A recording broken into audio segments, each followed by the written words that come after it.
que eu entraria da plateia e subiria no palco. Seria assim que aconteceria, né? Tipo, o meu caminho era esse.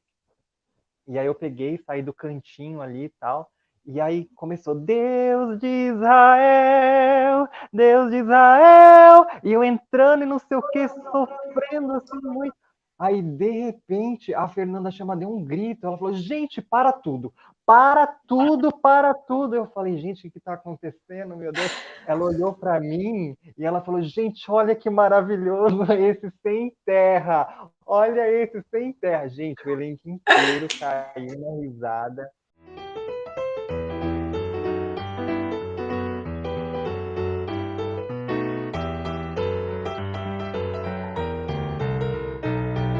Hey, pessoal! Eu sou a E Nick. eu sou o Vini. E ontem, dia 16 de abril, foi o Dia Mundial da Voz. Então, para comemorar, a gente trouxe aqui uma voz que a gente admira muito, que é o nosso amigo Eric. Ele que é cantor, ator, professor de canto, é envolvido com dança e com musicais. Então, não teria pessoa melhor para a gente trazer aqui hoje.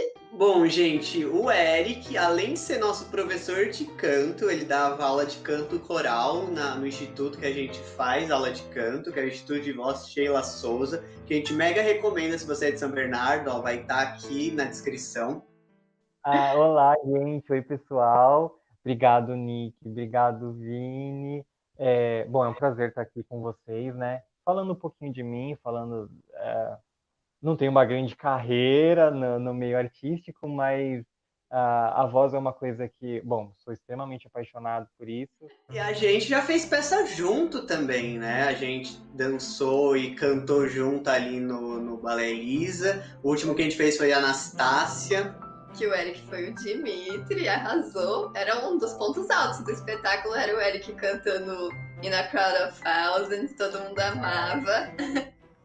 Eu olhei sem piscar na parada que estava a passar. Tentei me aproximar entre mil pessoas. E uma coisa que a gente não falou, que a gente também gosta de trazer aqui, todo nosso convidado é artista, mas também tem um outro lado, é multifacetado, né? O Eric é engenheiro químico e químico também e trabalha na área. Eric, conta um pouco pra gente a sua experiência com musicais. Quando você começou a cantar, coisa Porque você começou o interesse com o canto ali a partir da igreja, né? Mas como você se direcionou para o mundo dos musicais? Então, a minha história começou com a Cris mesmo, né? A Cristiane Depré. Logo que eu saí da igreja, que eu deixei de cantar lá e senti essa falta da música, eu comecei. Aí eu fui até a Dimensão, que é a escola dela, né? E comecei a fazer aula de teclado, inclusive. Nem foi aula de canto inicialmente. E eu fiz 2 anos de teclado lá. E no ano de 2009 eu falei, vou fazer aula de canto, né, tal. E comecei. Naquele ano, ela estava com o projeto de fazer o Mamma Mia. Então, foi o primeiro espetáculo, foi a minha primeira vivência de palco, inclusive. Eu nem sabia que era musical, gente. Nem tinha muita ideia do que era teatro, para ser sincero, sabe? Porque não fazia parte do meu dia a dia, do meu convívio, do meu meio social. Teatro não fazia parte, né? E aí, a gente fez aquele espetáculo, eu achei incrível, foi muito legal. Em 2010, foi quando eu assisti o meu primeiro musical, de fato, que foi lá no Teatro Bourbon, no, no, no Shopping Bourbon, no Teatro Bradesco, e foi Jekyll and Hyde, o Médico e o Monstro. E eu me apaixonei. Falei, cara, que sensacional, eu quero estar ali junto com aquela galera fazendo aquilo. E na época quem fez o personagem, o Jekyll and Hyde mesmo, foi o Nando Prado. E eu falei, meu, que ator é esse, sabe? Não sei o quê. E esse musical maravilhoso, aquele figurino do Fauzen, sabe? Maravilhoso. E tinha um número, um dueto da Kiara junto com a Cacau Gomes, fazendo Enrisais. E aí chovia no palco. Aí eu falava, gente, eu quero estar lá junto com essa Nossa, galera e as fazendo. duas maravilhosas. É sério, gente, sério. Se O vocês não jeito que ele ouviram esse travou ficou dueto, ótimo. procura. Você travou com uma Olha, cara assim, ó. enfim, então tudo começou ali. Tipo, eu comecei a conhecer o teatro musical, assistir esse primeiro musical, tanto que eu quis logo trabalhar This is the Moment com a Cris, foi a primeira música de teatro musical que eu trabalhei, que eu levei para a sala de aula, né? E tanto que é uma música que é audição e tudo mais, eu sempre uso ela, porque além do carinho e de como eu conheci a música e de como tudo aconteceu, é uma música que eu acho incrível, a letra é muito incrível, sabe? Chegou a hora, eis afinal o que eu sonhava, que eu apostava é real. E aí foi indo, fui fazendo coisas com a Cris, com a Dimensão, com o Quatro Cantos, que é o coral que ela é regente, até que chegou 2013, e aí eu fui conhecer as escolas de teatro musical mesmo. Então eu fiz um curso de férias no Team Broadway, aí eu fiz um curso regular lá no mesmo ano. No segundo semestre de 2013 eu fiz um curso na FORECT, e aí fui tomando conhecimento de mais coisas, de professores, de profissionais da área. Em 2014, eu fiz o de vivência em teatro musical no SESI de São Caetano, que foi onde eu conheci o Rogério Matias, inclusive, e que aí me trouxe a oportunidade de fazer o Aladim no Ábaco. Em 2015 também, aí eu fui conhecer a Casa de Artes Operária, que aí eu fiz o Next to Normal, que é um musical do meu coraçãozinho, sabe, que eu amo muito mesmo. Em 2016, e aí um adendo. Em 2015 foi o ano que eu falei, não quero mais trabalhar na Química. E aí no meio de 2016 eu pedi minha conta no serviço, saí fora. Aí eu falei, ai meu Deus, e agora? O que que eu vou fazer da minha vida? Eu sempre trabalhei aqui, área química, laboratório, não sei o quê, e eu tô saindo fora. E de fato, enfim, aconteceu com que eu saísse mesmo. Uma semana depois eu já estava na área química de novo, trabalhando, porque eu fiquei desesperado e consegui um outro emprego, né? Só que aí era um emprego que a gente trabalhava em turno lá, eu trabalhava em turnos, e tinha umas folgas longas entre um período e outro de trabalho. E aí foi quando em 2015 eu tive essa oportunidade, então, por causa dessas janelas de horário, de fazer o Aladim no Abaco. E beleza, fiz esse temporário nessa empresa química, acabou, passou os 6 meses, saí fora, porque de fato era temporário. E aí, em 2016, eu falei, ok, agora eu quero trabalhar com arte. Eu não tenho, enfim, vocês me conhecem, sabe? Que eu não sou um exímio dançarino e é uma coisa que conta muito na hora de você buscar alguma coisa dentro da área de teatro musical, principalmente, ainda mais quando a gente não é conhecido, né? Então você tem que mostrar, tipo, as três coisas de uma forma bem consolidada, tipo canto, dança, interpretação. Mas aí surgiu a chamada para audição para os 10 Mandamentos. Eu falei, nossa, que legal. Fui e fiz. E não passei. Aí, enfim, eu passei na parte da voz, mas não passei na dança. E aí, beleza, acabou, vida que segue. Falei, não, não foi dessa vez, vamos ver os próximos que vão surgindo. Só que aí, um mês depois, eles chamaram algumas pessoas que tinham feito a audição para fazer um teste já lá na própria produtora, na Chain. E aí eu fui uma das pessoas, sabe? E fui fazer. Só que já tinha uma semana que o elenco estava ensaiando, sabe? Então era bem tipo a gente chegar e para ser jogado na fogueira já. A Fernanda Chama, que foi a diretora, ela já estava passando a primeira cena. Os atores, cantores já sabiam tipo a primeira música, já sabiam cantar a primeira música, né? E eu e mais 8 pessoas a gente estava entrando para fazer aquele teste naquele dia. É uma história legal, porque assim, a gente teve na parte da manhã um ensaio vocal, então o que eu consegui aprender da primeira música eu aprendi, e ok, valendo. E aí chegou a segunda parte do dia em que a gente ia montar a cena real já, a abertura do espetáculo, né? E eu falei, caramba, o que eu vou fazer? O que eu vou fazer? Aqui, tipo, é uma prova, né? Tipo, eu preciso mostrar alguma coisa e vai depender do que eu vou mostrar aqui para ver se, tipo, a direção vai gostar ou não, para que eu fique ou não. Eu comecei a olhar no galpão da Chain e procurando objetos e tal. Eu falei, ok, a Fernanda deu as instruções que a gente entraria na sofrência, sabe? O povo hebreu sofrendo, castigado pelo povo egípcio, não sei o quê.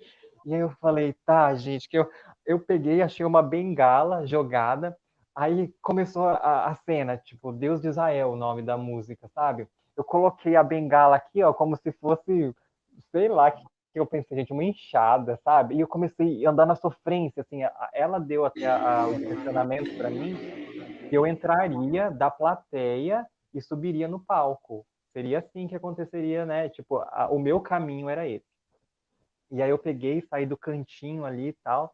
E aí começou, Deus de Israel, e eu entrando e não sei o que, sofrendo assim muito. Aí, de repente, a Fernanda Chama deu um grito, ela falou, gente, para tudo, para tudo, para tudo. Eu falei, gente, o que está acontecendo, meu Deus? Ela olhou para mim e ela falou, gente, olha que maravilhoso esse sem terra, olha esse sem terra. Gente, o elenco inteiro caiu na risada. E foi como eu entrei. Tipo, ela gostou daquilo que eu fiz. E foi muito engraçado, sabe? Assim, a forma. Tanto que eu até adotei o nome Eric Terra, porque algumas pessoas do elenco falaram assim, Eric, eu uso Terra aí no seu nome, porque o meu nome é Eric Augusto Silva, né? E eu falei, eu não sei o nome artístico, eu tava começando ali, e tanto que no cartaz, no libreto, vai, do musical, meu nome tá como Eric Terra, tipo, apadrinhado por Fernanda Chama, né? E foi Nossa. isso, e foi isso. Tanto que hoje, se ela me encontra, ela não sabe meu nome, ela não vai, é muito provavelmente que ela não vai, tipo, falar, oi, Eric, tudo bem? Ela vai falar sem terra ou sem teto. Ó, mas você ficou lembrada por ela, olha. E É foi melhor assim que ainda do que lembrar o começou. nome, né? Porque ela lembrou que você mostrou ali. E foi assim. Esse foi, então, o meu primeiro trabalho profissional na área de teatro musical. Depois dos 10 Mandamentos eu fiz o Cool Kids, que foi um musical infantil. Aí acabei 2016 e 2017 eu fiz os Paralamas em Cena, que foi o elenco saiu de um workshop e não era tipo uma peça real oficial, eram as músicas dos Paralamas do Sucesso interpretadas, sabe? Então não tinha texto, não tinha nada, mas a gente tinha uma cena que representava aquela música. E aí os grandes sucessos dos Paralamas do Sucesso, a gente ficou 2 meses em cartaz. Se as meninas do Leblon não olham mais pra mim, eu uso óculos. A gente queria te perguntar como você entende a importância da voz no processo de construção de um personagem. De forma pessoal mesmo, pensando no Eric, no Vini, na Nicole, a nossa voz é uma construção psicológica, é uma construção do meio social e uma questão biológica, vai.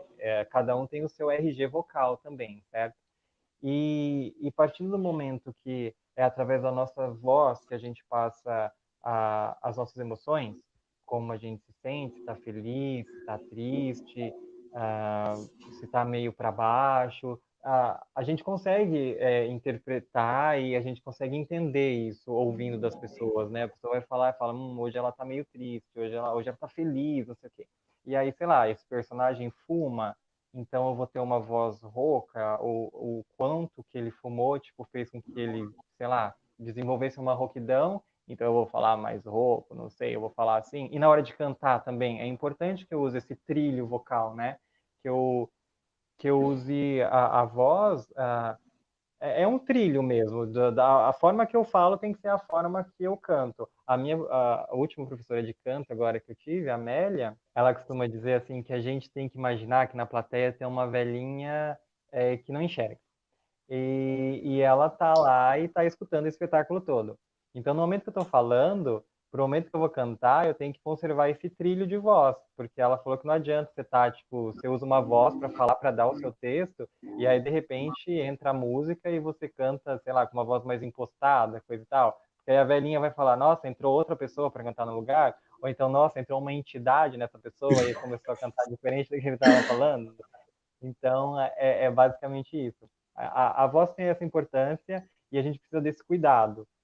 Com certeza. E você falou essa questão do começo, né, de que cada voz é uma voz e que ela vai se constituindo. Isso me fez pensar muito no entendimento de corpo que a gente tem no meu curso, por exemplo, que a gente Ah, fala exatamente isso, só que voltado para o corpo, né? Até porque a tá. gente pode até considerar a voz como corpo, né, que também é um músculo, Lógico, né, as pregas lógico. vocais. Então, de que, tipo, o corpo não é algo dado, né? Ele vai se constituindo também a partir da construção psicológica e a questão social. E, Exatamente. tipo, o corpo, na verdade, ele nem é, ele é um corpo que está, né? Porque ele também vai sofrendo essas É transformações, mutado. então, e a voz eu acho que é a mesma coisa, né? Tudo vai ali afetando, né?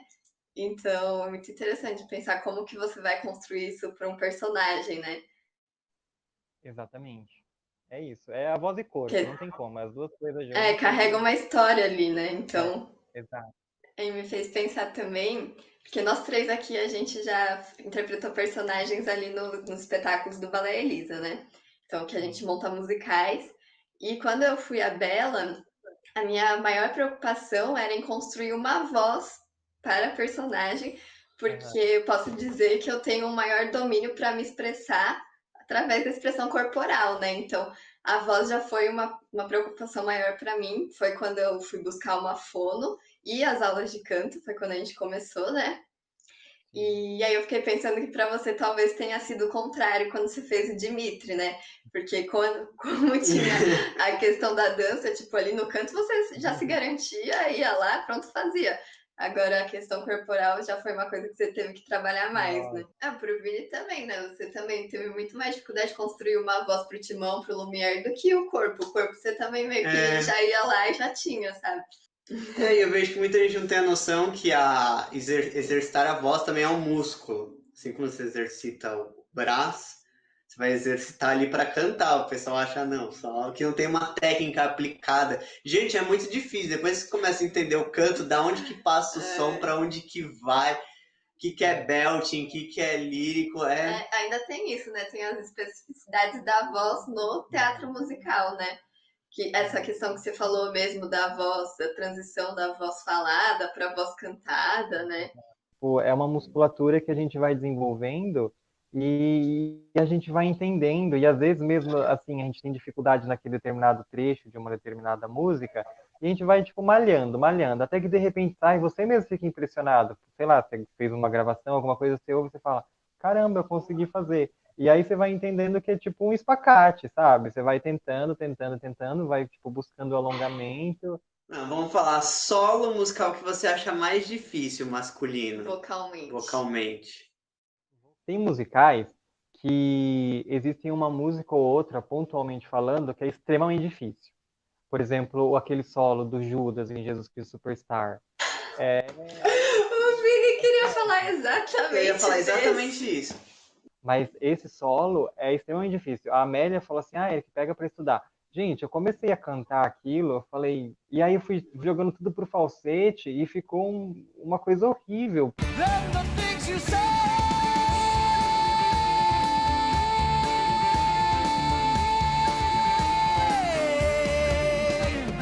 E aí você vê que, por exemplo, quem vai fazer aquilo é quem já tem voz para aquilo, sabe? E então é difícil isso para aquela pessoa que já tem uma voz para fazer aquilo? Às vezes não. Então assim, eu julgo, por exemplo, vocalmente falando, algo muito difícil, que você precise, por exemplo, estar presente na cena, nas cenas do espetáculo com muita frequência. Por exemplo, Dear Evan Hansen, por exemplo. Eu acho que quem encara esse personagem, meu, tem que ter comido muito danoninho, que vale mais para um bifinho a vida inteira, sabe? Porque é sério, é muito difícil. Ou então, igual eu falo de Jekyll and Hyde, por quê? Tem uma cena que chama Confrontation. Eu não sei se vocês sabem, mas tipo, o Jekyll e o Hyde é o mesmo personagem que faz. Ele tipo desenvolve uma dupla personalidade e nessa cena de confrontation, principalmente, tipo, ele briga com ele mesmo, ele assume os dois papéis ao mesmo tempo, e ele faz uma voz diferente pro Jekyll e uma voz diferente pro Hyde, e é como se fosse uma possessão e ele estivesse lutando contra essa possessão. Aí, meu, é muito incrível, sabe? Então, assim, se fosse falar para vocês, um musical em que você acha que vocalmente falando é muito difícil, pensando tipo na voz masculina, né, que é o caso, eu defenderia esses dois musicais, Dear Evan Hansen e Jekyll and Hyde, pelo trabalho do ator que tem que ser e estar presente ali do começo ao fim do espetáculo. É isso. O lugar que é dentro de você. Você é só esse rosto no espelho, apago a luz pra você sumir. Bom, então é isso, pessoal. A gente agradece muito essa presença incrível do Eric aqui no nosso canal. Ele é um amigo super querido nosso. Muito obrigado, Eric, por ter topado participar dessa conversa especial do Dia Internacional da Música com a gente. Que música, voz! Ê! Ai, gente, eu que agradeço vocês. Obrigado, Vini. Obrigado, Nick. Vocês são queridos. Obrigado pela oportunidade de estar falando um pouquinho com vocês. E, gente, se inscreve aí no canal, curte, compartilha, enfim. E é isso. Obrigado, gente. Obrigado mesmo.